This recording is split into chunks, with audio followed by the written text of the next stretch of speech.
Back in 2012, I believe I stopped the apocalypse. I remember staring down at the endless hole in the desert with wonder and awe. It seemed to go on forever. A lifelong friend of mine named Bear stood by my side. He scanned the ground and found a large, smooth rock. It must have weighed at least 60 pounds. He rolled it over to the edge of the seemingly infinite void and let it drop. I heard the stone clatter against the walls, smashing against one side and releasing a rush of small pebbles and clods of dirt. They soared downwards with the rock, reminding me of the sands in an eternal hourglass. "Look, there's stairs," Bear's girlfriend Stephanie said, pointing a freshly painted red nail at the steps. They looked hewn from solid rock and spiraled down into the darkness far below. Stephanie tilted her head slightly to the side, moving locks of dirty blonde hair away from her eyes. Her appearance reminded me of Emma Stone, and though nearly 25, she still looked like a teenager. We stood in the middle of Death Valley. The sun sizzled overhead, sending out blinding light that reflected off the sands. Rippling mirages rose off the burning hot ground. Dunes surrounded us, looking as dead and lifeless as an alien planet. I looked up at the light blue sky and didn't see a single cloud. It must have been 100 degrees out. Rivulets of sweat trickled down from my hair and forehead, stinging my eyes. I wiped it away, looking back down the hole. I kept expecting this aberration of a pit to evaporate like some sort of bizarre optical illusion, yet there it still stood. A large circle about 30 feet across with ancient granite steps. And, of course, the steps had no railings. They looked fairly narrow, maybe a couple feet across. Well, I considered that narrow, considering the thousands of feet of empty space I would fall through if I slipped. I thought about how the drop would feel, screaming for minutes, and knowing I was about to die, the ground coming up to meet me, the air roaring like a tornado in my ears. I shuddered. The mental image seemed far too vivid. I glanced at my two friends. Bear was casually smoking a cigarette, raising his tattooed hand. I looked at the tattoo, a reptilian, slitted eye surrounded by the golden spiral. He stood much taller than me. Having done physical labor his entire life, he also had a thick covering of muscle. He was a metalhead, an urban explorer, and about 90% of his body was covered in tattoos. Stephanie, and he made an unusual pair, she with her straight edge, valley girl looks, and Bear looking like he just climbed out of a mosh pit at a dayside show. He flicked the half-smoked butt into the pit, smoothing his long black hair with his hands. I watched the red light of the ember streak across the darkness and disappear into the endless shadows waiting below. "Do you think anyone else knows about this?" I asked. Bear had a sly grin across his scruffy face. His blue eyes flashed with amusement. He put his arm around Stephanie. "Well, if no one has, maybe we can make money off of it," he said. Stephanie smiled faintly at that. "I've heard of people who discovered caves making money off giving tours. Maybe we can buy this crappy little plot of land out here." "This might be state land," I said. "Actually, it might even be federal. I'm not sure where the borders of the national park end. Not like anyone would be going around labeling borders out here." I waved my hand lethargically at the dead, sunburnt desert all around us. Absolutely no one lived out here, except maybe the secret mutant descendants of the Manson family. "Regardless, we should go explore it," Stephanie said. "If we're going to claim we discovered some new wonder of the world, we should be able to tell people what's in it." "Yeah, and what if we get lost and starve to death down there?" I asked. "There's no cell service out here. No one would ever find our bodies. We would just disappear into thin air. We can't even call anyone to let them know where we are." "That's part of the adventure," Stephanie said, laughing. "You weren't complaining when you dragged us all to that abandoned mental asylum and took us to the underground tunnels." "I'm with Stephanie," Bear said, gesticulating crazily with his hands. "I want to go explore. I think it would be awesome to have a cave system named after us. We still have flashlights and plenty of food and water in the car. I have lighters and knives, cigarettes, and booze. Hell, even my pistol. Not like I think we'll need it, unless there's rattlesnakes down there that we need to shoot." In hindsight, it was amazing just how wrong he was. We each had a backpack filled with goods. Since we had been traveling across California and camping, seeing every national park possible, we had plenty of extra supplies. In fact, the issue became the amount of weight each of us could carry. I had them fill the backpacks with as much food and water as possible, leaving only room for ammunition, jackets, and some extra clothes. "You act like we're going to be down there for the next year," Stephanie complained, rolling her eyes as she hefted the heavy backpack around her shoulder with a soft grunt. Alright, let's do this. I am so excited right now. I feel like Bilbo Baggins must have. When he walked out his front door with Gandalf, Bear grinned like a madman, lighting up another cigarette. Without a word or a moment of hesitation, he put his backpack on and jumped down to the first step, a drop of about 5 feet. My stomach did flips just watching him. He apparently had no fear of heights at all. As I looked down on Bear, it struck me how perfect the circular formation of the pit was. It almost looked man-made or somehow unnatural. Nature rarely works in straight lines and perfect circles. After all, Stephanie went next, lowering herself carefully from the edge and hanging down by her arms until her feet were securely on the step. Unlike Bear, who at times I thought might be slightly insane, she did not simply jump onto the stone. I edged closer to the pit, looking down. A sense of vertigo overtook me. The eternal blackness of the void seemed like a dilated pupil, a staring eye. I felt watched from below, but I was not going to look like a chicken shit in front of my friends. They were both clearly excited, especially Bear, who started hopping from one foot to another, anxiously looking up at me and waving me on. He reminded me of a puppy excited about going on a walk. They had already started descending and stood a few dozen feet below the first step. With a thudding heart, I followed Stephanie's example, slowly lowering myself down from the ledge onto the first step. Once secure, I looked down. The circling stairs almost seemed like a slit-open conch shell, the swirling golden spiral extending into forever. My friends looked so small standing on those unceasing steps, and for a moment, my intuition screamed at me, "Get out, get out." But instead, I took a deep breath and started the descent into the bottomless pit. We traveled for hours. I lost track of time. All of our phones stopped working, and even though I had just charged mine, the screen simply went black. Stephanie's watch stopped ticking after a few minutes descending. I didn't know if there was some kind of magnetism in the pit that disabled electronic devices, but regardless, we no longer had any way to tell time. "God, how long has it been?" Stephanie asked after our 5th break. We sat on the steps, our headlamps sending eerie bouncing shadows all around us. A few of the steps nearby had thin, jagged cracks running through the stone, branching like lightning bolts. I wondered if they would crumble under our feet as we passed. "It feels like at least 6 or 7 hours, Bear said, no longer as excited as he was at the start. Part of it was undoubtedly fatigue, which we all felt. I had a creeping suspicion we had made a colossal mistake by coming down here. Bear still had a sense of determination, however, and he wanted to keep going. "How far down do you think we are?" No one answered. The air felt oppressive and extremely heavy. "What do you want to do if we don't find anything in the next hour or so?" I asked. "I mean, are we just going to keep going down forever? We should make a plan to turn around at a certain point." "Oh man, give me a break," Bear said, rolling his eyes. "What in the hell do you have to do today? You act like this isn't the coolest thing we found on this trip. We should keep going down until we find something, or until we need to turn around because we're running low on water and food. This is probably a once-in-a-lifetime opportunity, man." I sighed. My legs ached and my feet screamed at me. I could feel the blisters rising on my toes. We rose and started descending again. It was then that we heard a sound like a lion roaring echoing up from far below. It sounded predatory and animalistic, but magnified to a deafening cacophony like an exploding hydrogen bomb. The stairs began to shake. Falling streams of dust and pebbles streamed down all around us. I tried to scream, but I didn't know if I actually was, because all I could hear was that demonic roar. I clung to the wall of the pit as the sound started to fade, and then rapidly died down to nothing. Within a few seconds, it had passed. I looked at Bear and Stephanie. They looked pale and shaken in the bright LED lights of the headlamp. "Jesus Christ," Bear said, his hands trembling as he reached into his pocket for his pack of cigarettes. I thought I was going to die for a few seconds there. He had succinctly expressed all of our thoughts, I felt. "We can't keep going down," I said. "This is insane. What if that was an earthquake? What if there's more aftershocks coming? We should start heading back up now. I'm not dying here, Stephanie."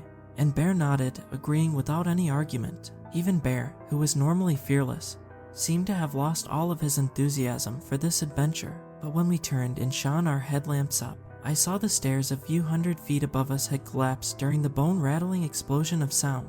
About 30 feet of steps had simply vanished, crumbling into the void. I suddenly felt very much less secure standing there. I wondered how structurally sound the step I stood on really was. My heart felt like it would beat right out of my chest. Well, I guess the only way out is forwards, Stephanie whispered in a frightened voice. Maybe this cave or whatever it is has branching tunnels that lead back up. Something this massive has to have more than one way in and out. I didn't really agree with her. However, this pit was not a natural cave system.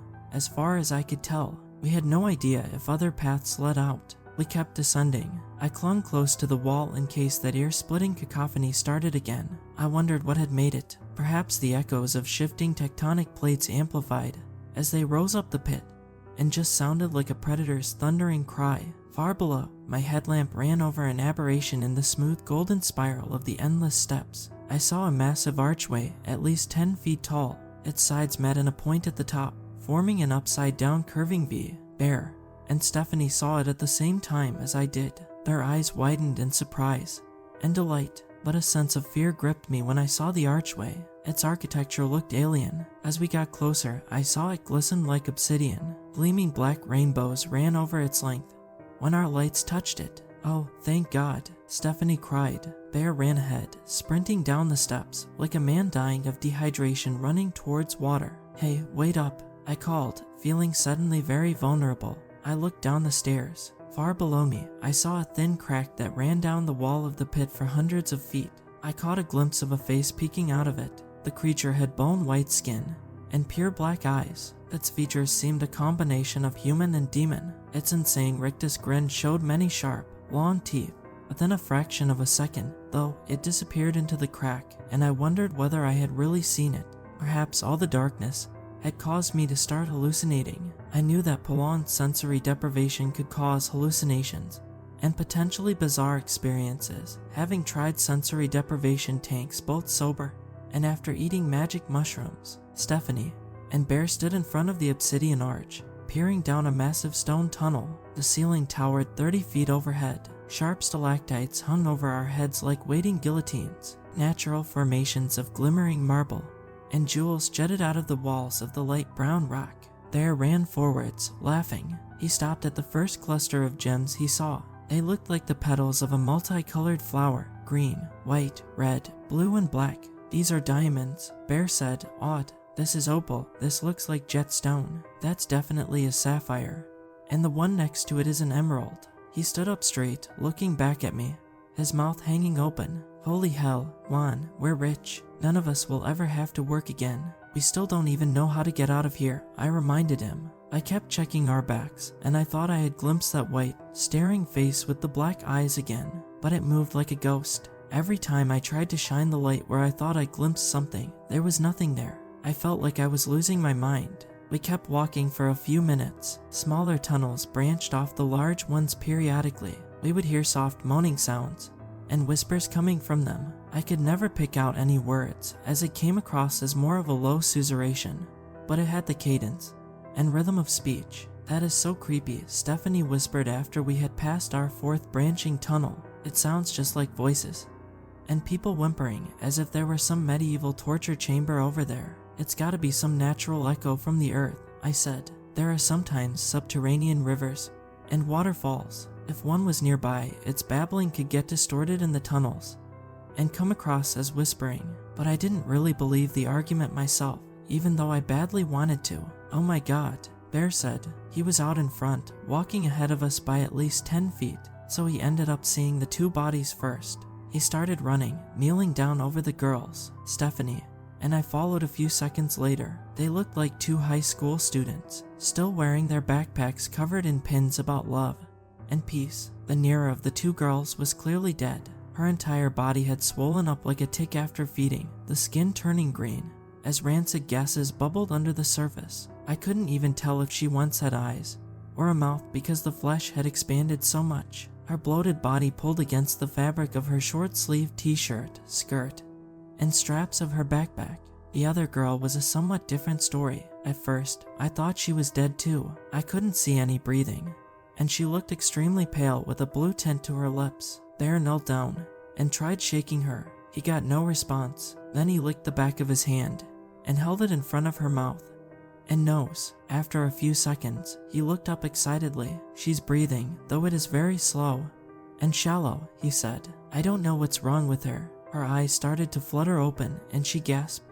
Her fingers clenched and she licked her dry lips. "Water," she moaned. "Please, water." Bear immediately grabbed a bottle from his pack and held it up to her lips. She took small sips, pulling away and breathing hard after each one, but soon she had finished the entire bottle, then 2 more. The color started to return to her cheeks slightly, though that bluish cast stayed over her fingernails and lips. She motioned for us to get close, then reached into her pocket and pulled out a piece of paper. "I'm not going to make it out of here alive," she said. "This was given to me by someone else. It's the only reason we've made it this far." She coughed, rolling on her side and vomiting some of the water. I saw streaks of blood mixed in, dark red like a garnet. Bear looked at the piece of paper, frowning. He stood back up and turned to face us. Then he started reading out loud. "The first rule to survival is this: when you see the angel of death, the woman with the backwards facing head, you must cut your flesh and give an offering of blood immediately. The second rule is that if you hear the first trumpet blow, you must hide.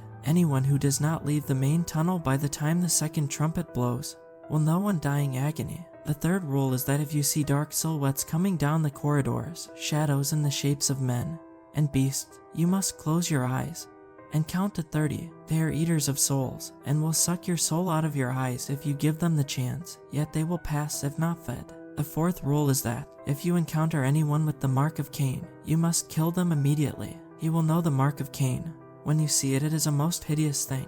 The fifth rule is that if you see the ruler of the bottomless pit, whose name is Abaddon, you must not look at his face." They all stood in silence for a long moment. I felt the strong urge to laugh.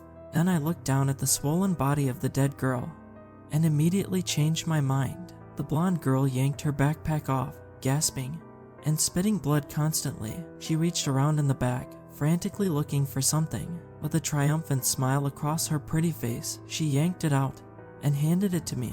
I took the ancient leather-bound Bible. It looked like it had some traces of a white, shining crystal smeared across its cover. I opened the cover and saw someone had written in spiky, copperplate handwriting, "Property of Smiley." A bookmark hung out of the back of the text. I opened it up and gasped. The bookmark was actually a tiny, mummified pinky finger. It looked like someone had cut it off a small child's hand. It smelled woodsy with a hint of pistachio, cinnamon, and sulfur. I have never smelled anything quite like a mummified body part. "Oh my God," Stephanie cried, putting her hands above her mouth.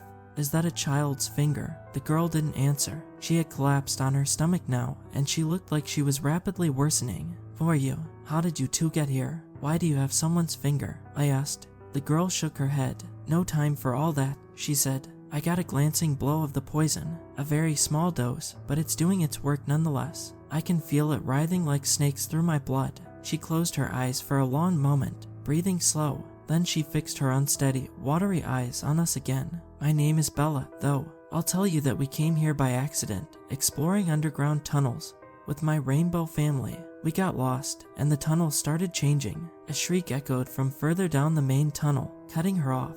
Bella's eyes flew wide open, bright spots of red showing on her pale face. She began hyperventilating. They're coming back," she cried. "Oh God, help me." I saw a shape far away, like a galloping horse. My mind couldn't comprehend what I was seeing for a moment. It looked totally alien, something not from this world. There was a sound like helicopter blades slicing through the air, jarring and rhythmic. As it got closer, I saw a bizarre and monstrous creature. It looked almost like a giant flying scorpion.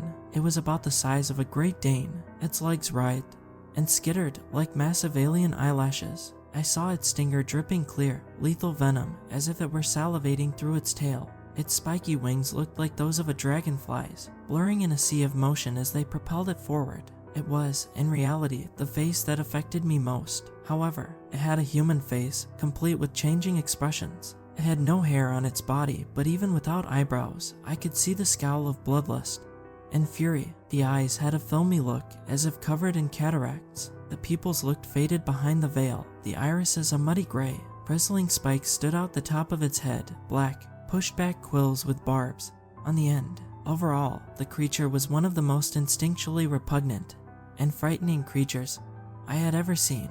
Bear and Stephanie stood there, their mouths opened, just staring. Bella tried to crawl away. She had thrown her backpack to the side. "No," she moaned. "No, Bear." I cried. "Shoot it. Shoot the goddamn thing." What are you waiting for? He looked like a man waking up from a nightmare for a moment, his eyes moving quickly around before focusing on me. Then a smile broke out on his face. With the creature only a few steps away, I thought we were all dead. But in a blur, Bear yanked the giant black pistol from its holster. With a booming echo like a shout from God, he fired at the abomination's eerily human face. The head exploded in a fountain of bone splinters and bright blue blood. Its wings continued to pound the air crazily, and the body continued coming at us for a few more feet. Then it crashed to the ground, sliding, its stinger and tail still striking out at the air. I jumped back and saw Bear and Stephanie do the same. It landed on top of Bella, soaking her in its blood. She screamed. The stinger continued to drip clear poison from its wicked-looking barb. I saw drops of it sliding off the creature's body and onto Bella's skin. It burns, she cried, trying to wipe away the poison. But she was on her stomach, and with the creature pinning her down, she couldn't reach. Like some ancient Chinese water torture, the drops continued to fall, searing and lethal. I need help, guys, Bear said, as he tried to lift the heavy creature off Bella, Stephanie, and I went around, giving the stinger and poison a wide berth. I reached under its body. It felt slimy, cold, and just revolting. It was like the texture of drowned earthworms after a summer rain. As I pushed, I felt a sogginess in its skin, and blue blood the color of antifreeze soaked my hands. I wanted to pull away. I felt soiled. I wanted to take a long shower and wipe the filth of this creature off me. The body started to lift. With a grunt, the three of us pushed it off Bella. I looked down at her and realized it was too late. Her eyes rolled back in her head, showing only the whites. Her legs began to kick violently, her fingers spasming. As her arms jumped and danced, she began to make a choked, gasping sound. Then her skin started to turn a sickly, cancerous green. Her whole body began to swell before her eyes. She gave a death gasp and stopped kicking, finally falling limp. As we left the corpses behind, still shaken, Bear looked at the Bible Bella had given us. Juan, why do you think there's a human finger in here? Stephanie asked, still repulsed by it. Is that some sort of occult thing? Maybe witchcraft? I shrugged. I knew a lot more about history and books than either Bear or Stephanie. They almost never read, while I read constantly. Fingers have been used in occult rituals for thousands of years. In the ancient Buddhist scriptures, a madman, an extremely talented warrior, used to go around killing random people and taking their fingers for a necklace. They called him Angulimala, or finger necklace. There may be some relation to worship of Kali, the goddess of destruction. He ended up converting to Buddhism, renouncing violence, and becoming enlightened. Though, in modern rituals, witchcraft still uses severed fingers. Fingers represent dexterity, touch, and manipulation of faraway objects. Cutting off a finger also symbolically represents a cutting of ties in an occult ritual. I shrugged. Well, thank you for that enlightening information, chatbot, Stephanie said jokingly. You remind me of those AI robots, where you can ask them any random question, and they come up with an answer. Hey, don't trash about me just because I actually do research, I said, smiling. Speaking of research, what page of the Bible is the finger marking? It may be important. Those girls had two things, after all, the list of rules and the Bible. Bella obviously considered them important, because those were the only two things she singled out to give to us while she was dying. Bear opened the Bible to the page with the finger. He looked down, frowning. It's Revelation 9, he said. Then he began reading aloud as we all took a break, passing around water and peanut butter crackers. And the fifth angel sounded, and I saw a star fall from heaven unto the earth, and to him was given the key of the bottomless pit. And he opened the bottomless pit, and there rose a smoke out of the pit, as the smoke of a great furnace, and the sun and the air were darkened by reason of the smoke of the pit. And there came out of the smoke locusts upon the earth, and unto them was given power, as the scorpions of the earth have power. And it was commanded them that they should not hurt the grass of the earth, neither any green thing, neither any tree, but only those men which have not the seal of God in their foreheads. And to them it was given that they should not kill them, but that they should be tormented 5 months. And their torment was as the torment of a scorpion when he striketh a man. And in those days shall men seek death, and shall not find it, and shall desire to die, and death shall flee from them. He stopped reading, his voice reverberating eerily down the stone corridor, bouncing off of priceless gems and hard sandstone. So that thing we killed was a locust? Stephanie asked. It looked a lot more like a scorpion to me. It doesn't really matter, it's neither a scorpion nor a locust, I said. It's clearly a different species from either. Perhaps it's lived down here for millions of years, hunting in the dark, but it just makes it all the more important to find a way out of here as soon as possible. There could be thousands of those things down here. Millions, maybe. I mean, really. Who knows how big this place is? Sighing, we got up and continued looking for a way out. Ahead, I saw a faded sign. It looked made out of pure silver, without a sign of rust anywhere, but the letters had nearly disappeared over the many years it had clearly stood here. When we got close, I brought my light right up to it and tried to make it out. After a few seconds, I realized it was a sign for a town. Bloodstone, population 144,000, it read. The faded, ancient sign for the town seemed to point down a smaller branching corridor to our left. There were no gyms or high caverns on this path. It seemed like some ancient civilization had carved the narrow corridor out of the stone itself. A path a few feet wide stretched out in front of us, going totally straight, as far as the eye could see. Which way? There asked. Stephanie looked excitedly down the path to Bloodstone. Population 144,000, at least if I believed the sign. Obviously towards the town. We don't know where this main tunnel leads. It could just go on forever. If there's a town, there's people, she said. There's no goddamn town down here, I said. Are you nuts? Who would live down here in the darkness? She shrugged. They walked for hours down the carved stone trail to Bloodstone. It went straight the entire way until it started to open up. The ceiling and walls expanded until, within a few minutes, we found ourselves in an enormous cavern. There were doors and empty windows carved into the rock. Even the ladders were made from stone. I saw hundreds of these ancient homes, stacked one on top of another. A pale face peeked around the corner, its massive black eyes practically bulging out of its head. Hey, wait, I said as the creature turned and ran away.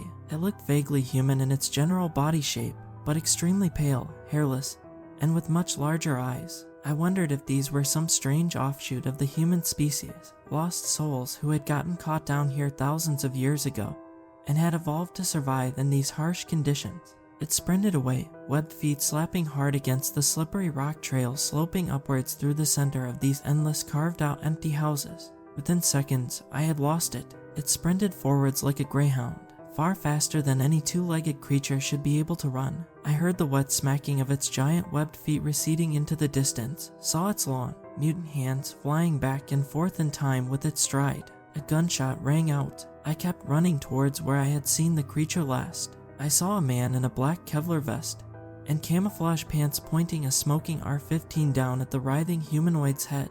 An exit wound the size of a grapefruit emerged from the back of its chest. It began to spit bright red blood onto its pale skin, its large, black eyes rolling in pain and terror. A man pulled the trigger again, and the back of the humanoid's skull disintegrated, a waterfall of brain matter and dark blood streaming out beneath it. It started to form a spreading puddle on the cold stone. Hey, I cried out, shocked. It's a person. He looked up suddenly. I saw he had tanned, almost golden skin and very dark eyes. His face and head looked freshly shaved. His entire demeanor screamed military, or perhaps a hired gun. He pointed the rifle at us. Put your hands up, he said slowly. He had a strange accent that sounded vaguely Caribbean, but I couldn't place it.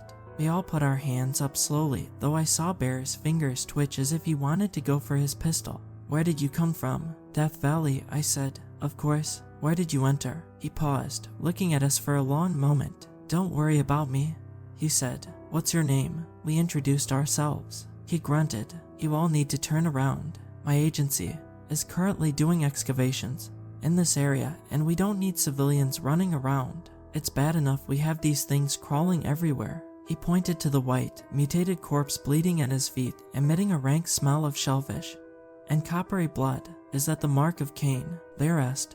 We were told to watch out for something called the mark of Cain. The man laughed. The mark of Cain looks nothing like this. Those with the mark lose all their skin. It just peels away. Hard bones start to grow over their bodies. They grow black veins throbbing with poison all over the outside of their faces, arms, and chests, and their eyes and mouths turn a rotten, sickly shade of green. You will know the mark of Cain instantly. Their blood is poison, and they are almost impossible to kill. They have regenerative properties from whatever strange chemicals flow through their black blood. No, the mark of Cain is much uglier than these poor idiots. These creatures are just inbred descendants of some long-lost race. We call them the fishmen, for obvious reasons. Looking at the webbed feet and hands and the slimy, bone-white skin, I could see why they would name them that. They even gave off a fishy, salty odor as if the smell of a faint ocean breeze blew through the passageway.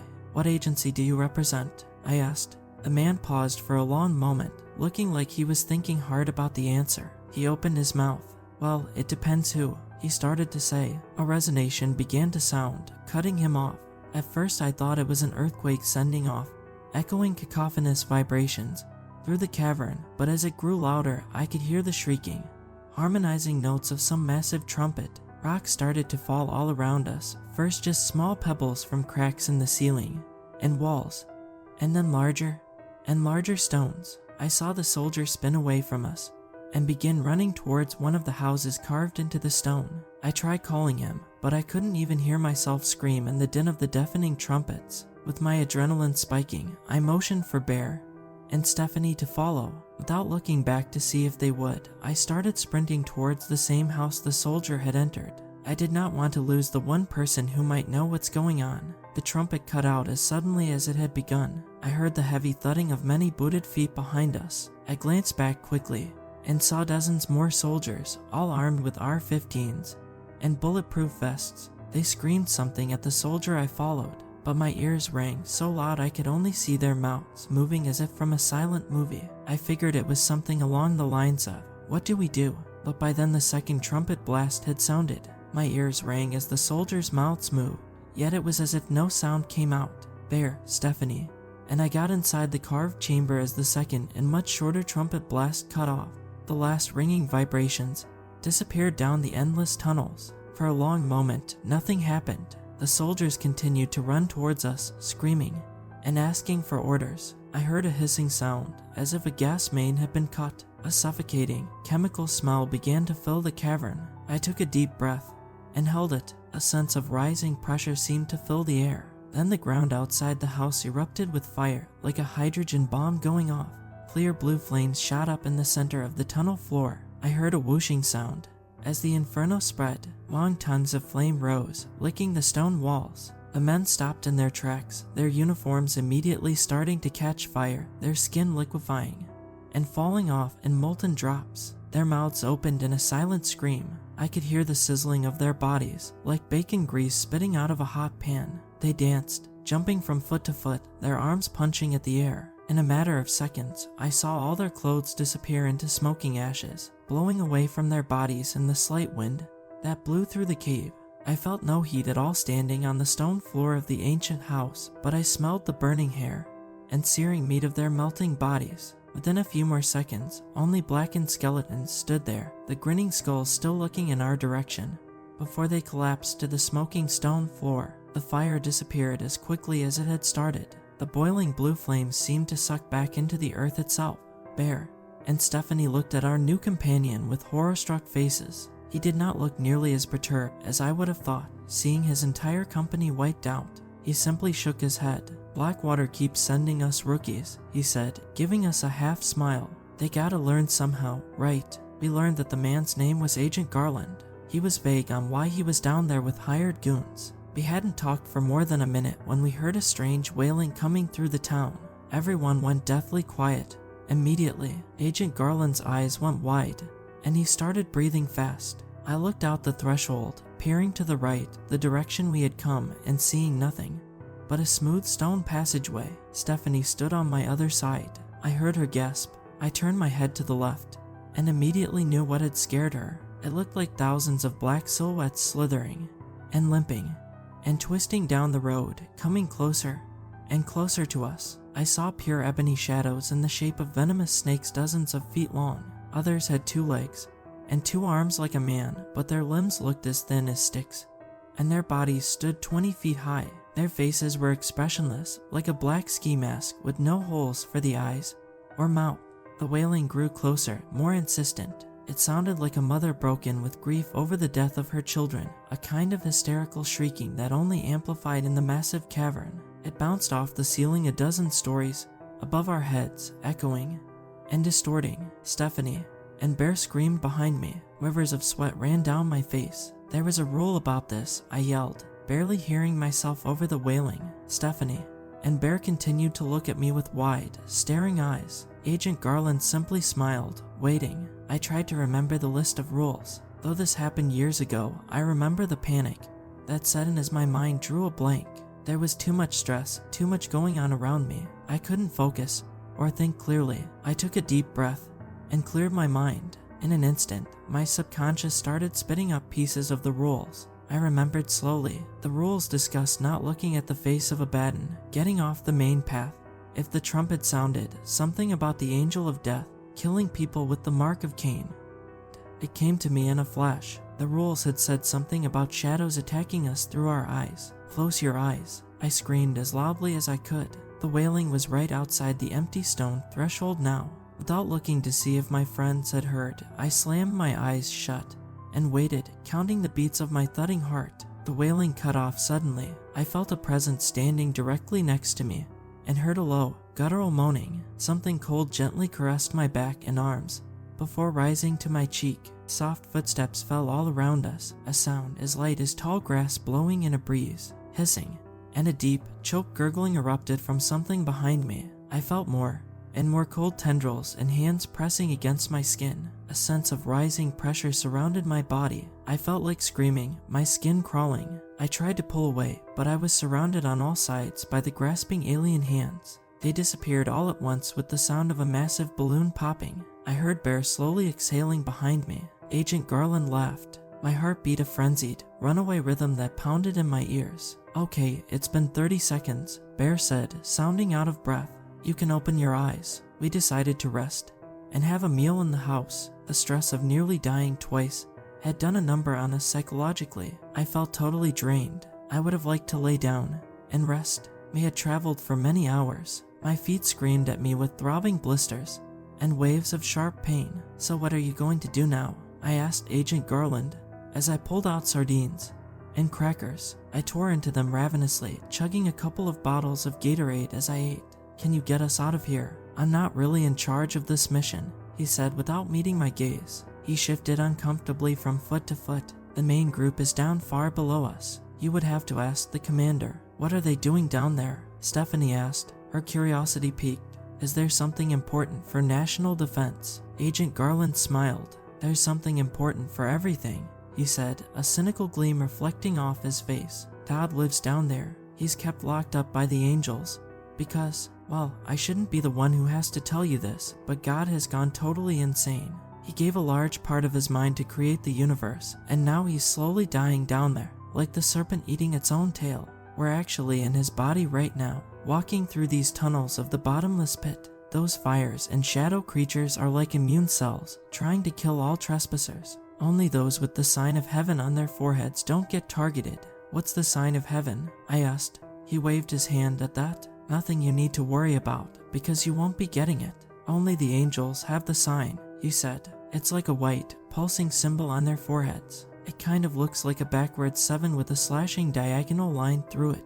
I don't know what language it is or what it means. The angels are not exactly conducive to talking. They're more likely to kill you on sight. Agent Garland got up, stretching and sighing. Well, this has been fun, but I have to meet up with the main group and report the casualties. It's not the first time, and it won't be the last, but there's always so much goddamned paperwork. He pointed his index finger at the still smoldering bones accusingly. I saw only tiny fragments remaining now. The fine gray ashes blew in the light breeze down the tunnel. The cave not only cremates people, I thought with a hint of hysteria, it even spreads their ashes for them, almost like a loving family member. I shuddered. Agent Garland started walking out without a backwards glance. I jumped up. Wait, I said. Bear. And Stephanie joined in my chorus of yelling, their hysterical voices rising in a frenzy. You can't just leave us here. Do you at least know the way out? The way out, he responded, still walking away, is further in. If you find the center, you'll find the exit. There are many paths in, but only one out. So it is, and so it has always been. And with that cryptic message, Agent Garland disappeared around the corner. I wondered if I would ever see him again. After a minute of discussion, we decided to follow in Agent Garland's tracks. We hoped that if he was heading down into the deeper levels, the center where he claimed God lived, that we could simply tag along and get the hell out of this madhouse. and yet no matter how fast we walked, we couldn't catch a glimpse of him. I didn't know if there were secret tunnels somewhere in the thousands of stacked stone houses of Bloodstone, but if there were, we had a snowball's chance in hell of just finding one of them randomly. "This is BS, Bear said gruffly, sweating heavily again. He sulked like an angry child, fingering his holstered gun. We headed deeper into Bloodstone. It looked like it had once been a marvelous city. It had ancient stone posts where lamps used to burn. In the center of street intersections, beautiful statues of angels loomed over the dead land. The caverns opened up above us more and more. After it had risen hundreds of feet, our flashlights lost sight of it. The headlamps simply would not pierce into the darkness that deeply. These looked like the statues Michelangelo did, Stephanie observed, looking at a heavily muscled angel in a robe ripping open the jaws of a massive serpent. The angel's stone wings hung out behind it, long projections that dwarfed its body, but it looked different from the statues of angels I had seen. Its wings looked much more reptilian, like the wings a dragon might have. They had bat-like webbing between the pointed bones that ran out in a graceful curve to spikes, and its eyes had a sheen of cruelty and arrogance that came through even in the carving. I pointed this out to Bear and Stephanie. They looked slightly unnerved by the observation. Well, who's to say that the descriptions of angels done by ancient artists have any relevance to reality? Stephanie said. They could look reptilian, or could be made of light, or they could be totally extraterrestrial and incomprehensible. Humans only base observations of life on what they see on Earth, but they can't comprehend what other forms life could take. Maybe these angels aren't even from our planet. I thought about it. What she said made a lot of sense. Now, there's no way evolution would make such a similar creature to a human being, Bear said, speaking for the first time. I jumped slightly. These angels look like people with wings to a large extent. So either people and angels evolved from a common ancestor, or people were made in the image of angels, or I'm saying that these statues might not be what the angels actually look like, Stephanie said. Oh, yeah, okay, Bear said, returning to his sullen state. He continued to keep his hand on the holstered pistol, nervously looking left and right. I felt it too. There was a feeling of being watched. We continued to walk through the streets of Bloodstone. I caught glimpses of what I assumed were what Agent Garland called the fishmen. White, pale faces with large, black eyes. They were extremely fast, and by the time I even glimpsed one out of the corner of my eye, it had gone. But they didn't bother us. They seemed content with just watching us pass. Maybe they were more afraid of us than we were of them. We had entered a different part of the city with graceful towers that extended far up into the darkness when we encountered the first creature with the evil deformity called the Mark of Cain. These remind of the Leaning Tower of Pisa, Stephanie observed as Bear smoked a cigarette, trailing behind us. I looked up the architecture with admiration. The ground floor of the massive stone tower had dozens of archways leading in, almost like a spider's compound eyes looking out on the abandoned city. These ancient people must have been powerful to build all this, I said. Do you think they tunneled it out of? A soft sound interrupted me, but in the silence, it came out jarring. I heard a choked, gurgling laughter. It was a soft sound that quickly faded to nothing, like a man with a slit throat trying to laugh in his final moments. But I could tell from the way Stephanie and Bear froze that we had all heard it. Bear took out his gun and spun to face the threat. A tall, twisted figure slid silently out of one of the shadowy archways of a nearby tower. Its head nearly scraped the top of the threshold, a height of nearly 10 feet. As our headlamps illuminated the newcomer, I saw a face straight from the wildest nightmares of a delirium tremens patient. The description Agent Garland had given us of the Mark of Cain paled in comparison to its true horror. It looked like its face had somehow flipped inside out. It had no skin or eyelids or hair anywhere. The bony, off-white skeletal plates on its forehead joined with raised cracks running across its scalp like ugly scars. Two eyes shone out with a shade of green that reminded me of putrefying infection and fetid swamps. They glowed with their own inner light. Dark, twisting veins ran like the slash marks across its entire body, throbbing with each beat of its alien heart. They writhed like fat worms, a rapid, quivering pulse passing through them every few moments. The creature's strange, green eyes glowed brighter with excitement and bloodlust. It had no lips, just sharp bones that met in a line. When its mouth was closed, I couldn't see any sign of it, but as its plated legs sprinted with powerful strides towards us, it opened its mouth in a silent scream. I saw its jaw unhinge like a snake's, falling down to its chest. More sickly green light flooded out, illuminating the entire street with its fetid illumination. As it got to within 20 feet of us, I saw that deep cracks ran through the rest of its body, zigzagging in small, tight lines like black stitches. There fired. It rang through the rocky cavern with a blast like a cannon firing. I saw the first bullet smash into the creature's face. Part of its skeletal face blew apart, the cheek shattering like ceramic. In a frenzy of bullets, Bear pulled the trigger again, and again in the space of a second. The abomination's kneecaps and shin bones were covered in white, bony plates, almost reminding me of some ancient gladiator's protective uniform. But the large caliber bullets of the pistol blew the legs of the creature apart in a flash of bone splinters and black blood. The smell of gunsmoke filled the air. I also noticed a subtler, but still somewhat foul stench that reminded me of sulfur and campfire smoke. It emanated from the creature's body, with an ear-splitting shriek like a steam whistle exploding. Its open green mouth erupted with cyclonic whirls of green light. A piece of the light spun off from the bubbling, frothing mass streaming from its mouth. The piece looked like some sort of floating cloud of ball lightning about the size of a basketball. It came at us like a cannonball from hell, blurring through the air. Rippling currents of electricity sizzled and popped as it spun, flying straight at Stephanie's head. An overwhelming odor of ozone followed it. Bear sprinted towards Stephanie. I saw it happen as if in slow motion. He tackled Stephanie to the cold stone ground. The ball lightning flew over her head and missed her by mere inches. As she fell, her hair flew up. A flash erupted as the ball lightning touched a lock of it. That part of her hair erupted into blue flames and disappeared without leaving ashes or smoke. The abomination dragged itself across the ground like a possum with a snapped spine, still emanating its steam whistle shriek. Its eyes and mouth flashed brighter, and the black veins pulsed faster. A moment later, another ball of green lightning shot out. The way it rolled off the larger mass of light reminded me of how vendors at the carnival swirled cotton candy around a paper cone. It bristled, shivering with its own trembling energy. Then it flew at me. I stood amazed as it curved through the air, this new death sensation that shone with a cancerous green light. As the ball lightning soared towards me, I came to life. It soared through the air with the speed of a cannonball. I heard the screams of Bear and Stephanie behind me, but it all sounded like an incomprehensible jumble. I jumped to the side, but it was far too late. The glowing ball of energy seared the flesh on my right arm. I smelled my skin cooking in its own fats. I landed on the ground. As a bolt of agony shot through my body, Bear had reloaded and sprinted forward towards the broken body of the creature. I raised my head and saw with horror that it had already started to heal. Tiny black veins like worms stuck out of the wounds on the creature's head and legs, restitching the repulsive bony growths that composed its exoskeleton. They jumped and danced as they worked, the rounded ends of their tiny, leech-like heads performing a miracle before our very eyes. The dark, fetid blood that gushed from the abomination on the ground had also started to slow significantly. As Bear ran towards it, I saw with horror that it had begun to try to push itself back up on its still healing, shattered legs. It failed, stumbling like a baby deer taking its first steps, but I knew at the rate it was healing that it wouldn't be long until its wounds were fully mended.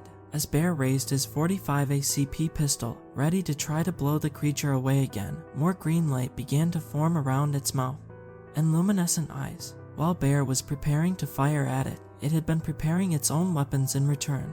Bear shot it point blank in the face as pieces of the mass of light rippled into a cyclone.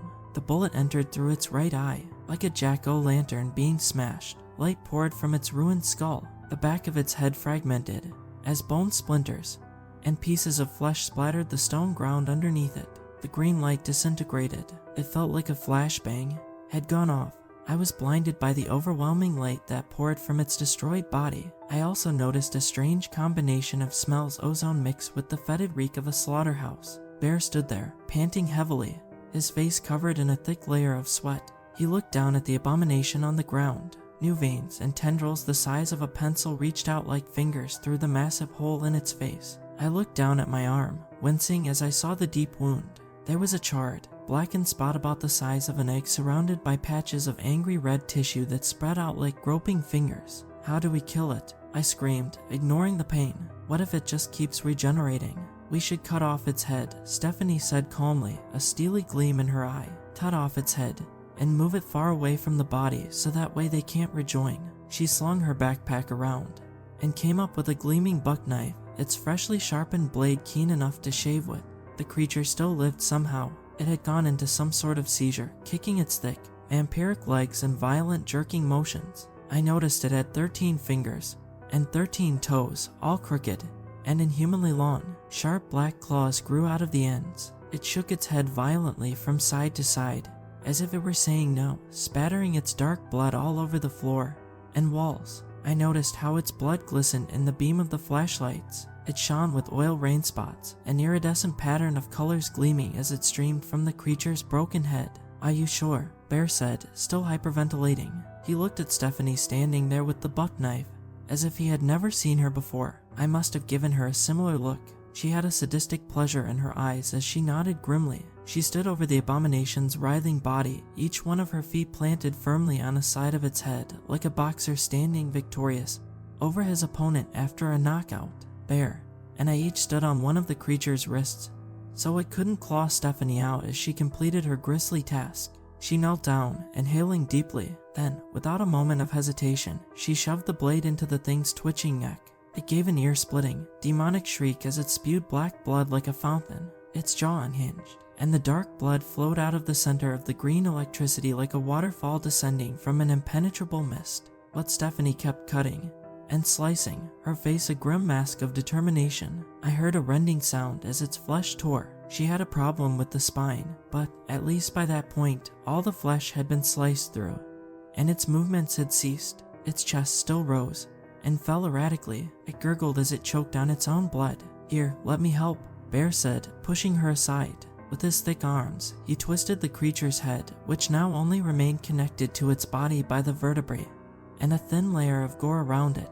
With a sound like a tree branch snapping, the head separated from the body. The green light brightened, faded to nothingness, then came back weakly for a moment before finally disappearing forever. "Holy hell, that was intense," I said, feeling like I was about to have a heart attack.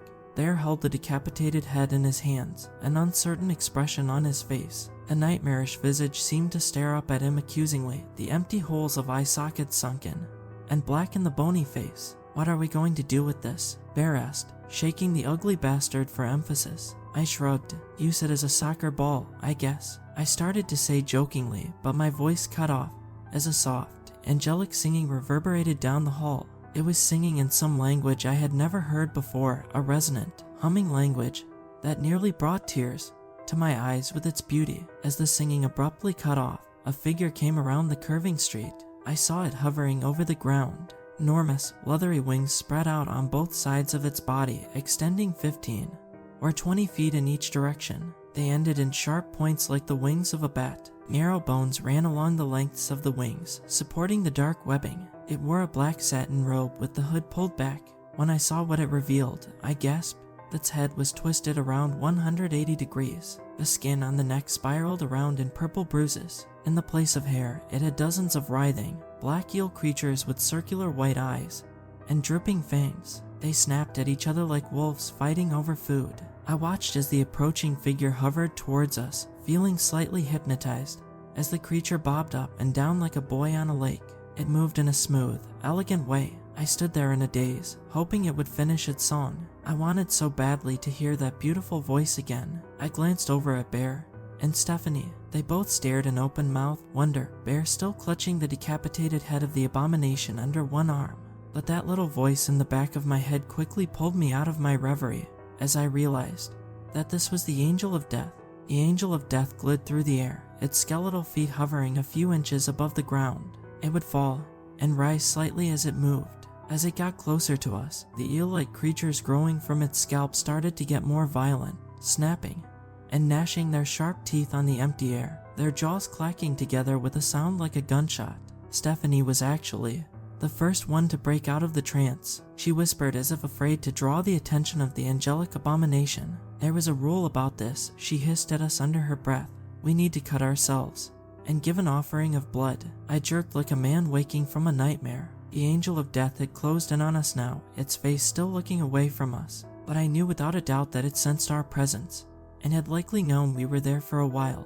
As if to show us how it was done, Stephanie pulled her folding knife from her pocket and slid it across her palm, opening up a narrow slice that instantly began bubbling up with thin rivulets of blood. She held it up, letting it stream down her arm as the angel got within a few steps of us. Bear and I quickly followed suit, flicking open our knives and raising our hands. I felt a quick, burning pain as I drew the knife across my palm, holding it up as the eel creatures snapped and hissed. Then she stopped, and the strange snake-like beings growing from her head went quiet. For a long moment, nothing moved. The silence seemed absolute. "What do you seek?" she gurgled in a low, slowed-down voice. "Why do you foul this holy site with your mortal bodies?" I wondered how she saw us, unless she was able to see and feel through the eels emerging from her scalp. Actually, the more I thought about that, the more likely it seemed. If true, it meant she would be able to see in all directions at once. I imagined no one would ever sneak up on the angel of death, as if anyone would ever want to.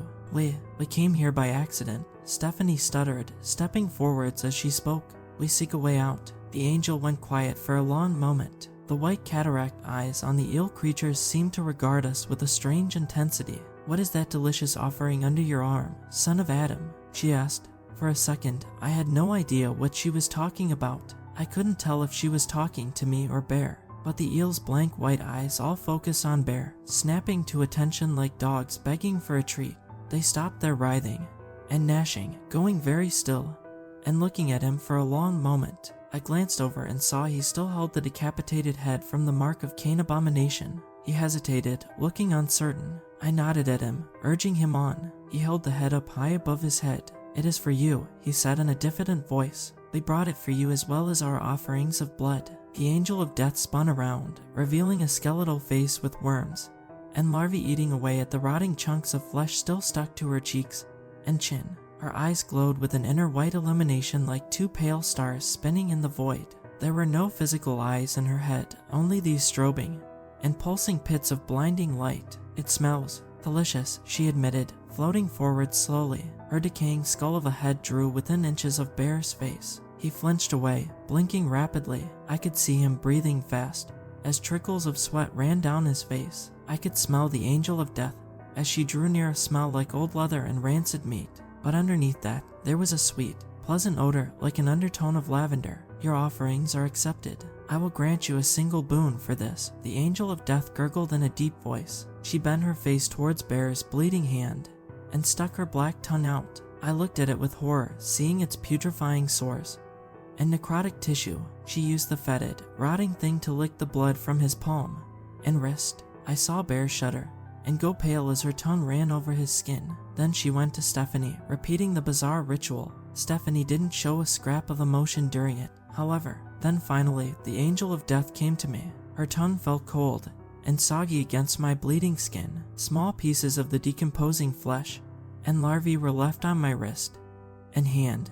As she moved up and down, sucking the blood caressingly, almost like a lover, I repressed an urge to vomit. My stomach did flips. After what felt like an eternity, she pulled away, spinning around and putting her claw-like hands out to Bear. "Her tribute," she demanded. Reluctantly, he gave her the head. Her arms bent backwards in a way that no human arm should bend, twisting and popping with soft, cracking sounds. She threw the decapitated head up to the eel creatures growing from her scalp. They cracked open the bony exoskeleton with a sound like a walnut shell breaking open. It revealed the spongy, pink flesh underneath.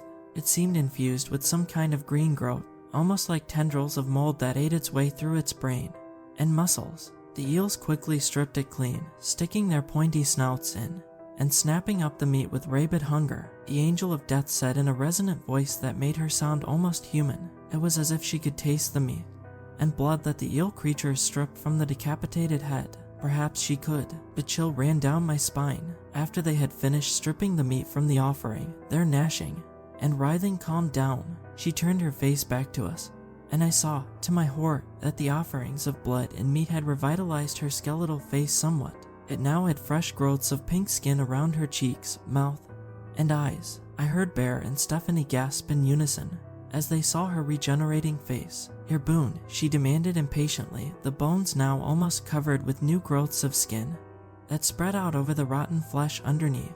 I looked at Bear. He instantly nodded. We were all on the same page without having to speak it aloud. "We want to know the way out," Bear said, stepping forward and speaking in a loud voice. "We want to return home." The angel of death nodded, as if expecting this, the eel-like creatures on her head drooping lazily as if they were tired after their meal. "The only way out is farther in, through the center," she said. "But the true king of the bottomless pit will not let you pass without a struggle. His name is Abaddon, and he is a demon of the worst kind. His kind has always been against mine since beginningless time. We have fought. For the followers of Abaddon wish to bring about the apocalypse. They wish to unleash God from the bottomless pit so that he can destroy his creation.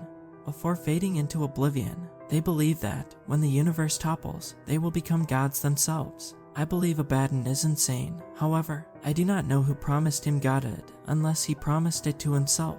And we must not look at his face, right?" I said, smirking. The angel of death nodded. "Mortals must not gaze upon the face of Abaddon. It will melt the flesh off your bones. If you do, there are things in the dark that are not meant to be seen by human eyes." As the angel of death led us farther down into the pit, past more ancient towers and statues of angels with cruel, arrogant faces, I heard something far away. It sounded like people shouting and guns firing. The angel of death floated above the ground in front of us, her backwards face always staring at us. It gave me the creeps. Her eyes never seemed to blink, and every time I looked up, I always found her staring right at me. After a few minutes of traveling, she pointed to a dark side street with a long, skeletal finger. The stone road ran steeply down into darkness. It looked slick with moisture, and I saw a small subterranean stream flowing down the side of it. But as I looked closer, I realized the stream wasn't water at all. The smell of copper and iron in the air was overwhelming as I knelt down, running a finger through it and pulling it up to see the red stain it left. "Is this blood?" I asked, horrified. The angel of death did not answer me, but only continued to stare at me with her blank, dead eyes. "The center is further down. Follow this road until the end. I wish you good luck, but I think I will see some of you again very soon. The last sands are flowing through your hourglass as we speak. So it is with mortals. Weak, pitiful things they are. A mere breath of my power could destroy all three of you in an instant." I couldn't tell who she was looking at when she spoke these words, but they filled my heart with a sense of dread. She drifted away slowly, almost lazily, hovering above the ground as she rose, and fell in gentle waves, bobbing like a leaf in the wind. Within a few seconds, she had turned back down towards the dead city of Bloodstone.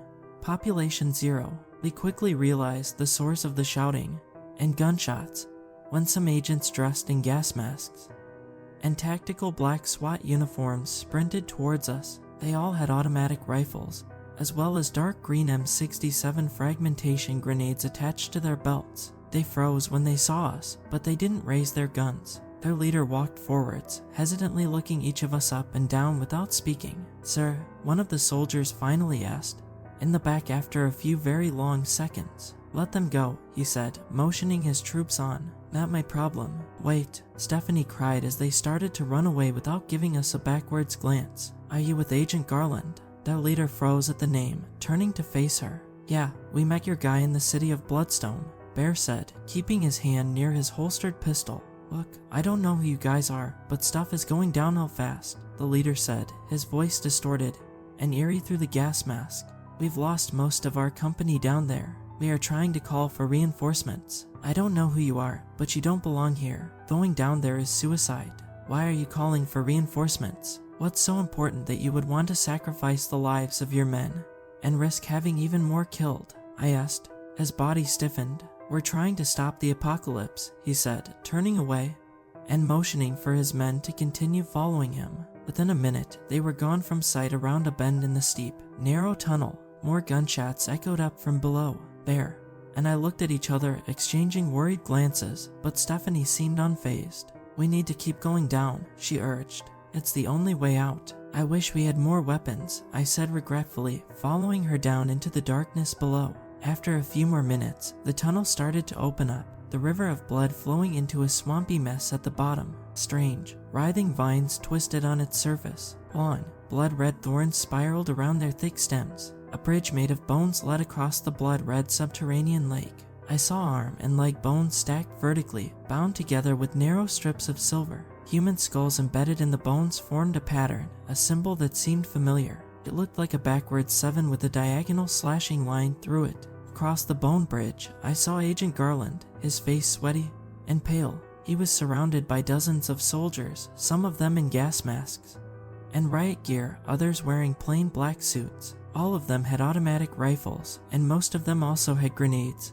And pistols as well. Agent Garland, I cried. He jumped, spinning around and pointing his gun at me. When he saw my face, he lowered it. You goddamned idiots, Agent Garland screamed. You could have gotten yourselves shot. What are you even? But his voice was cut off by a terrifying roar from behind him. It sounded as if thousands of demonic voices shrieked together in a cacophony of alien tongues. It was a language of strange hisses, a language of hundreds of disparate voices screaming in low, slowed down hisses. Another attack incoming. A man in a black suit yelled, and the soldiers all turned away from us. Across the bridge, past the group of soldiers, I saw a tunnel that looked like a giant, hungry mouth with sharp stalactites and stalagmites sticking up and down like deformed, dripping teeth. An abyss of shadows cloaked the passageway, as dark as a midnight funeral. From the darkness, I saw silhouettes of creatures emerging that would have been at home in Dante's Inferno. There were more of the flying locust creatures we had encountered earlier, the ones with hairless childlike faces and dripping stingers. Their wings beat like helicopter blades, slicing through the air in a deafening cacophony. Their strange, white eyes seemed to change into expressions of pleasure and hunger as they drew nearer, their stingers dripping poison faster and faster as they got nearer to their prey. Dozens of them streamed forwards, grouped in packs of 3 and 4 flying in tight formation. Behind these scorpion-like abominations, I saw something huge crawl out of the darkness, its skin the color of a black scab. The first thing I thought of when I saw it was of rat kings, when dozens or hundreds of rats get their tails intertwined and become, in effect, one body with countless skittering legs. This was a conglomeration of many burnt, blackened bodies melded together with dozens of arms and dozens of legs sticking out of it. Multiple heads on top moaned in agony, their open, toothless mouths drooling blood and black fluid onto the burnt mass of skin below. Their lidless eyes had faded blue irises surrounded by bloody sclere. They constantly cried crimson tears. These demonic conglomerations towered over the soldiers, each one 15 or 20 feet tall. Their dozens of legs twisted in peristaltic waves, resembling the movement of some giant millipede. It propelled the entire mass forwards at a superhuman speed. I saw it scuttling towards us in a blur, and even though this happened years ago, I still see those abominations in my nightmares, and I regularly wake up screaming. The agents opened fire. Bear pulled out his gun, and Stephanie and I took out our knives. My burned right arm shrieked in agony as I reached into my pocket. I didn't know it at the time, but that would be the last time the 3 of us would stand together in this life. As the abominations skittered close to us, I saw Stephanie grab a black key she kept hanging around her neck on a silver chain. The pendant looked ancient, like some sort of key to a medieval dungeon, but it had no sign of rust anywhere on it. It shone like jet stone, glossy and smooth. She let it drop back under her shirt where it disappeared. It looked like it had some strange occult symbol on it, almost like a 7. For a moment, I wondered if Stephanie was into witchcraft. The flying scorpions descended on the soldiers like dive bombers. They had dark, spiky tendrils flowing back from their heads with wicked barbs at the end. Their faces looked like those of hairless, mutated children. Their eyes looked faded, the pupil hiding underneath the milky film like some leviathan swimming under the ocean. Agent Garland sprinted towards a machine set up on a folding table nearby, in the middle of other military hardware. It looked like some sleek, futuristic sewing machine with handheld speaker sets connected to it by wires. He frantically started screaming into one of the speakers. "We need backup immediately." Agent Garland shrieked over the sound of gunfire. I saw 3 of the scorpions swoop down on a soldier in camouflage pants and a Kevlar vest. The soldier raised his gun, blowing the face apart on the nearest abomination. Sapphire blood streamed from the destroyed mass of tissue that was its head. Clear venom continued to stream from its stinger as it crashed to the floor, rolling on its back and twitching like a dying hornet, its tail still whipping crazily in all directions. But the other 2 scorpions dodged the bullets, their dragonfly wings beating the air hard. They fell straight down on top of the soldier. One wrapped its tail around him, while the other used its stinger to inject venom straight into his back. A man twisted, his mouth an O of terror and agony. He dropped his gun, his eyes fluttering. Within a fraction of a second, his body began to swell and change colors. As they flew back down the tunnel they had come from with their new meal, the soldier used the last of his energy to reach down into his belt. He grabbed an M67 fragmentation grenade and pulled the pin. I also saw he had more on his belt. that would undoubtedly detonate during the explosion. The scorpions were only about 50 feet away, with soldiers scattered all over the massive cavern, firing and screaming and dying together. Everyone down, I shrieked, backpedaling away from the struggle. Grenade. Agent Garland looked up suddenly as the cave erupted into a fireball. A roaring filled my ears. I felt fire lick my skin and smelled burning hair. People started screaming all around me. Shards of rock and dust started falling all around us. I felt one smash into my head. Stunned, I reached up and touched my forehead, pulling my fingers back and seeing them covered in crimson streaks. I looked back the way we had come. More scorpion creatures flew towards us. I grabbed Stephanie's hand and shouted over the cacophony of gunfire and screaming, "We need to run forward." I shouted, "Where's Bear?" She looked around frantically. I saw Bear running over to Agent Garland, pulling him up to his feet as one of the burnt conglomerations skittered towards them. Bear spun, raising his .45 and firing. One of the creature's heads exploded in a shower of blackened skin and bone splinters. The rocks in the cave gave a tortured groan as the cave started collapsing around us faster and faster. The cave had filled up with thick, choking smoke. The smell of blood, death, and gunsmoke hung heavy all around us. "There," I shouted, pulling Stephanie forward. He looked up, his eyes wild. "Come on, time to go." I motioned forward with my head. The way was still blocked by more conglomerations and flying scorpion creatures. The soldiers kept firing, mowing down those in front. The scorpions landed hard on the dirt-strewn stone ground, sliding as their legs kicked, and their stingers twisted and smashed against the walls and floor. The conglomerations reached us in a sickening wave of limbs and mutilated flesh. They ran forwards like tanks, crushing the dying soldiers and writhing scorpion creatures under their heavy, stomping feet. Their sightless eyes continued to roll, their mouths drooling and moaning like coma patients as their long, twisting arms reached out, grabbing any people they could find and snapping their necks. They threw the twitching bodies onto the floor like pieces of garbage. Agent Garland still stood next to the mass of now destroyed military hardware, looking stunned. Bear grabbed his arm and pulled him forward. We tried to skitter around the conglomerations. I saw that, beyond this wave, the way forward looked clear. With the cries of dying, agonized soldiers following us, we left that cavern of horrors. I looked back and saw no one living. Now only the conglomerations stood, nightmarish masses of flesh, victors over the broken corpses of the living. We had nearly reached the center of the bottomless pit by this point. Far off in the distance, I saw light streaming through the tunnels like a second sun. For a long moment, my eyes hurt. I heard more cries, more fighting and shouting, but this time the voices didn't seem human. The cavern opened up in front of us. I saw clouds of silver floating hundreds of feet above our heads. Diamonds and opals embedded into the walls sparkled and shimmered as our lights ran over them. Agent Garland started to come out of his stupor after an hour or so of walking. The cave seemed to play strange tricks with sounds. I thought I would hear fighting nearby, demonic shrieking in thousands of tongues, and angelic humming, but I would find only more empty space. "We're almost at the end," Bear said, walking next to Agent Garland. "Why don't you tell us what's really happening? I know you haven't been totally truthful. How are you guys involved in stopping the apocalypse, and what's really going on?" "There are many gods and many universes," Agent Garland began introspectively. "In fact, a likely infinite number of both. We've found ways to see into the other universes with some unique technology. Each universe has its own creator god, and some of them, the gods are well and healthy, and the people live forever, feeding on bliss and light and music in towers of gold and silver. In these heaven worlds, tides roll over purple-streaked majestic mountains, and the sky itself sings with joy. Cancer, aging, addiction, and many other evils do not exist there. The beings do not have a concept of aging. Like the angels here, they came into consciousness fully formed at the alpha point, and until the omega comes, they will physically remain the same age. But sadly, in our universe, the creator god could not deal with the stress of exploding all things into existence. It shattered his mind. That's why our world has so much suffering and death, so much war and oppression. It always has and always will, because the foundation itself is rotten.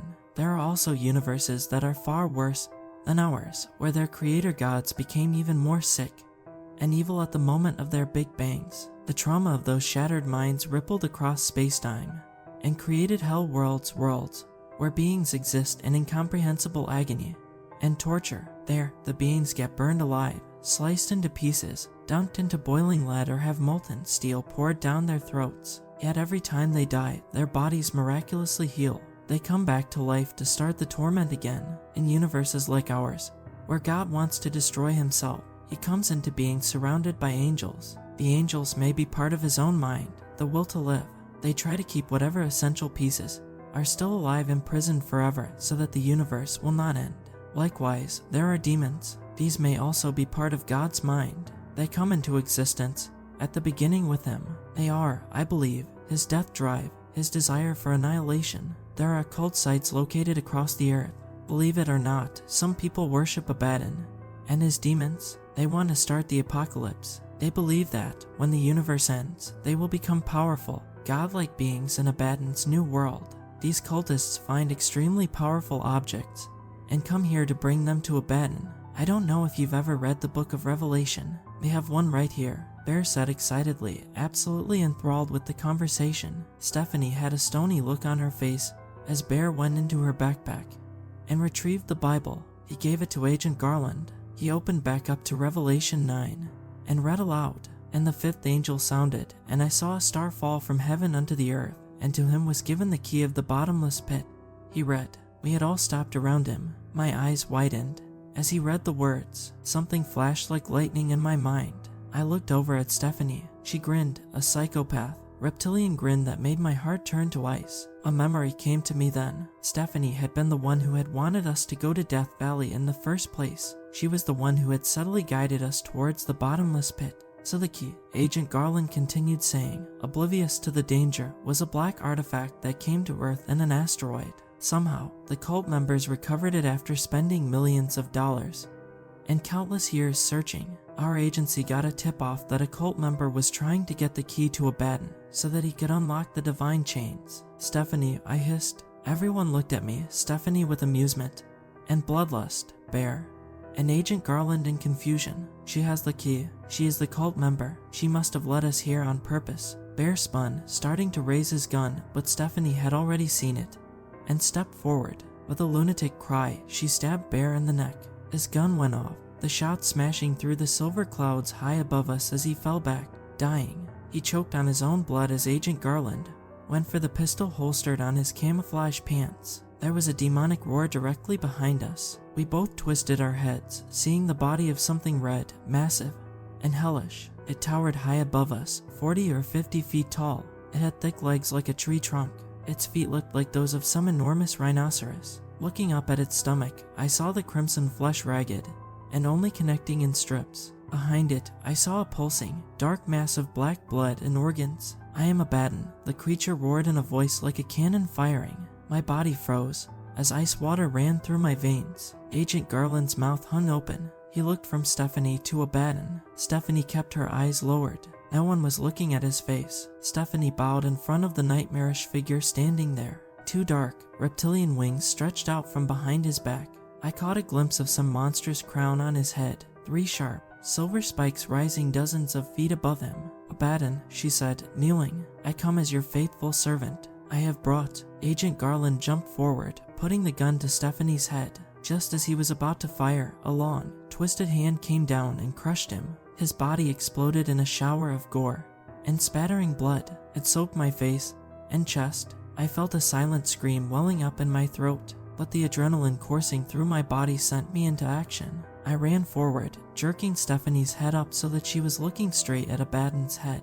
I used my other hand to keep her eyelid pried open. She began to shriek, her body growing hot under my skin. It felt like she was burning alive from the inside.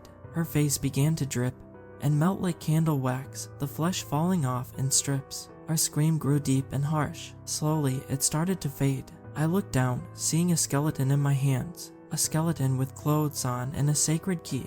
I grabbed the key. I saw it had a sharp, dagger-like point at the end. Abaddon started to shriek with fury, his demonic voice shaking the stones. From further down in the tunnel, dozens of angels streamed forward, their deafening battle cries reverberating around the cavern. In front of them, I saw the Angel of Death, her face towards me as she smiled. Abaddon looked at the large army approaching and fled down the cavern, his heavy footsteps shaking the floor. The angels followed, some of them flying forwards and stabbing him in the back and legs. Within minutes, I found myself alone with the corpses of my friends. I started walking forward toward the tower of light in front of me. The angel of death had told me how to get out. After all, the only way out is further in. With the key securely placed around my neck, I crossed a bridge made of fine threads of silver and gold. All around the bridge, a blinding effulgence rained down on me. Behind it, I saw trillions of eyes flicking around madly. They surrounded me on all sides, radiating light, their pupils dilated and wild. From everywhere and nowhere, a voice began to speak, shaking me to the core. I am the Alpha and the Omega, the first and the last. I am the fountain of life. God's voice rang out like thunder. It wasn't a human voice, but instead had a strange, metallic ringing behind it. It roared and echoed around me with a sound like rushing water. I stood silent, staring into the foundation of existence itself. I saw human eyes, bird eyes, goat eyes, snake eyes, and many others not of this world. Some eyes just radiated light, glowing like headlights in the abyss. Why have you come before us? The voice boomed with a sound like a nuclear bomb detonating. I got tricked into coming down here by a follower of Abaddon, an evil person who wanted to start the apocalypse, I said. The trillion eyes regarded me coldly. I just want to go home. Abaddon is, indeed, great. I was once like Abaddon myself in my last life. I schemed and killed and manipulated until I released the first one with a trillion eyes to destroy the universe. It did, and when existence toppled, I was pulled into the pit. I spent endless years alone, slowly going insane. Finally, I decided to form some of my eternal soul into all things and create this universe. I made the same mistakes as the one with a trillion eyes before me, and now the cleansing must come. When the cleansing is over, all beings will join me in an eternal, dreamless sleep. You deserve to be imprisoned. I spat at the infinite thing. Its eyes seemed to flash faster, rotating all around me like endless stars. You don't even try to make the universe a better place. You just want everything to end so that you can wash your hands of all of it. You do not see. You are not worthy to be in my presence. You are a bug, a sickly, dying thing, a mistake that came from our very essence. All of your kind are worthless bugs. From us you have come, to us you will return. I stared up into the infinite spirals of lidless, staring eyes. They undulated and twisted. Why did you create the universe if you hate us so much? I asked. Why create the earth at all? The voice that came from nowhere and everywhere went silent for a long moment. After spending eternity alone in the darkness, I fell into a dream. The dream took everything strong in me. Now I am a shell. I will be the last to die, but once all creatures here have died, I can slip into the formless. For my consciousness is in you, and I cannot sleep until the time of the cleansing has ended. I reached the end of the bridge of gold and silver. The blinding sun stood overhead. I looked around, finding myself back in Death Valley. I stood next to the car, but the pit was gone. I reached into my pocket for the keys, feeling the weight of the pendant against my chest. I decided to drive to the Pacific Ocean, thinking of Bear and Stephanie the whole way. In the end, I threw the black key deep in the water, and I hope no one will ever find it again.